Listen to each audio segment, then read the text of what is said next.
Frank, stop it. Alf's talking. What was that, Alf? Stop it. Oh, we're on. What's going on, sports card hobby family? We are back again. It's a doubleheader today. Why not, man? Why not? It's Monday. Let's keep them coming. We've got some breaking news, and frankly, I know there's going to be a lot of people that are excited about this news. I think it's not exciting for a certain segment of the hobby. Before I get started, huge thanks to today's video sponsor, COMC.com. Are you on the hunt for that next NBA superstar or looking to find some Hall of Fame hockey autographs? Look no further than COMC. Their growing 35 million card inventory is a treasure trove for collectors with a wide range of options to suit every taste and preference. The user-friendly COMC interface allows you to filter and search for cards with ease, ensuring you find exactly what cards you're looking to add to your collection. Guys, they've got grading on the site, they got pre-grading, they got auctions. COMC has got it all. So definitely check out my link in the video description and in the pinned comments to start your COMC journey today. All right, it was brought to my attention that the one and only, the king, self-proclaimed king, Lebron James, he kind of teased a little Topps deal, possibly a Topps deal. And this is something that we saw with the Bronny LeBron card. There was already kind of a tease to this, and it looks to be more, and again, we're speculating a little bit, but it looks more and more like there's going to be a LeBron James Topps deal, which means, of course, LeBron James cards, and most importantly, LeBron James autographs / memorabilia cards, memorabilia, whatever. Now, recently, we had a similar deal, of course, with who? Tom Brady. Tom Brady signed an Expos baseball cards. They used them in the new marketing for the new Bowman product for baseball. And honestly, I thought the marketing part was cool. A lot of people, the baseball card collectors, are kind of more like, yeah, this is just like a gimmicky thing. I'm not interested. And plus, the price points on these things are absolutely insane. But that probably tells Topps and Fanatics, hey, it's working. It's working to plan. If someone's going to spend 6 figures on a Tom Brady Expos card, then I think this is a success. I'm sure that that's what they're thinking there at Fanatics Topps. Keep in mind, everybody, keep in mind, please keep this in mind. Fanatics Topps, and you can throw Panini in the mix, their only function, whether or not they say like, hey, you know, we're here for the collector. Actually, the fact they're saying we're here for the collector, that makes perfect sense. They're here if you want to hoard LeBron James cards or LeBron James autographs or Tom Brady autographs or whatever, because there's not going to be no shortage of those things. So they're actually not lying, because for the collector is absolutely correct, because there will be a lot of this stuff. Supply goes up, prices go down. A lot of people collect LeBron James autographs. Why? Why do they collect those? Because he hasn't signed in forever. He's got the Upper Deck deal. He's got limited autographs right now. Right now he does. But what happens as he moves into retirement if that becomes less and less of a thing? Now, I don't think it necessarily hurts his, his RPAs. And if you go back, a lot of his like early exquisite autographs, when you have like the Jordan and LeBron dual exquisite autograph, that stuff is going to carry a premium. I'm not saying that stuff is going to sink at all, but it still does pull money from that segment. If someone is looking for a LeBron James autograph, there is a danger there. There's a danger that he just gets on and every single year he's signing a ton. And if they put him in high-end products, and this is for Tom Brady too, if they put some high-end product where it's all going to be, it's a game-used this or that, it's a game-used helmet for Tom Brady with an on card, they make a really cool card, that's all money that's going to take away money for the new cards that'll take away from some of that older stuff. And like I said, it's not a death sentence for the older cards, but it just means the supply on all that stuff is going to go up. And I've talked about this. I'm a Drew Brees collector. Last night, I bought a Drew Brees autograph, another one. I've got quite a few of them. I probably didn't need another one.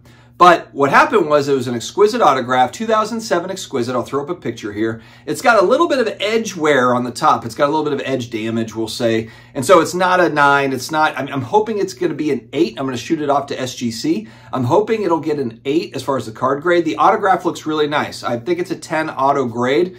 But I've decided, for me personally, if I'm going to buy Breeze, it's got to be flawless, or it's got to be exquisite, but it's probably just going to be exquisite autographs for Breeze, because I have them. I don't need 500 Breeze autographs, and frankly, he's going to continue to sign. But I got this exquisite Breeze autograph card for $168. And if you look at other options, there's buy it nows that are, $1,500 or whatever for the same exact card that I bought. Of course, it's a buy it now. People asking crazy prices. Will they ever get it? Who knows? But my point here is that if an exquisite autograph for a Hall of Fame, future Hall of Famer, Drew Brees, my PC guy, If it's fallen to 150 bucks for an exquisite Breeze auto, I'll take a crack at it. You know, and that's the sort of thing as prices move down, price point means so much. You know, if the prices move down on that stuff for really good sets, great players, it starts to make a little bit more sense. But again, let's go back to LeBron and Brady. There's a danger in those guys now turning into Breeze, where he's just got a ton of autographs. One thing I did notice is Tom Brady is not in the new Prism checklist. 2023 Prism, if you notice, he's not on the checklist for the Bucks or the Patriots. I love it. I hope they never print another Tom Brady Prism card again. I am mainly focused on my Tom Brady collection. I do have a lot of rookie cards and that sort of thing. I really enjoy the Prism cards. There's that 10 years of Prism. I hope they never sell to Fanatics. I hope they never sell Tom Brady Prism cards again. I will not buy Tom Brady 2030 Topps Chrome refractors, or if they have Prism, you know, Prism silvers. Just won't do it. I'm going to buy playing day stuff, and I'm really, really hoping that we've got this 10 years of Prism, because I think my bold prediction here is I think that's going to be a set that is looked back on. I've talked about this before fondly. I think that people are going to look back on that 10 years of Prism down the line and think that that's a beautiful set, that there's a lot of great cards in it. Silver Prism is a very popular brand within itself, just Silver Prism. And then, of course, you've got the parallels. And as you go back closer to 2012, they become more and more scarce. Of course, once you get into 2018, 19, 20 and beyond, they're starting to add a lot more parallels and so forth. So yes, it's watered down as you kind of move forward, but that's not going to change. That part is not going to change. It seems pretty evident they're not going to reduce the number of parallels. They are not going to make Prism all of a sudden it's going to be low print. I just don't see it. So the print runs that we see from 2018 and 19, that actually might be child's play compared to what we see in 5 to 10 years from Topps Chrome, from Fanatics. You know, I mean, it might be double that print run. It might be triple that print run. And so again, we've got a supply issue here. So as we move forward, Fanatics, Topps, Panini, they're in business to make money. They need to make money, and they're going to make sure that there is a hell of a lot of product that is available for sale. It's going to sell. And it's a big push. I know we talk about breaking and breakers. They need breakers to sell these spots to open this product. It's going to be a push. You can just see it all. You can see the writing on the wall. And again, if LeBron James is going to start autographing a lot, if he's going to start doing a lot of autographs, that's going to be an issue over time for LeBron autographs. It's just going to turn into like an everyday thing. What's special about it? It's kind of like Larry Bird. You know, Larry Bird's got, a really nice autograph, but he signed a hell of a lot of stuff. He's an all-time great. He's won 3 titles. He's won MVPs. He's an all-time great. He's right up there, top 10 basketball player of all time. He's signed a ton. You know, it's a big reason why everyone's kind of clamoring over like Wilt Chamberlain autographs on the, on the vintage cards and stuff. That's why they're so expensive, because there's not a lot of Wilt autos. You know, Bill Russell signed a lot, signed a fair amount. I think we've really got to look hard at this and make decisions based on what we're seeing with our own eyes and understand that this could be a big issue. Now, they might do a very limited thing. In other words, maybe Tom Brady, kind of like what he did with the Expos, where he signed a certain amount. He didn't sign a ton. He signed a fair amount, but he didn't sign a ton. And maybe it's in one set.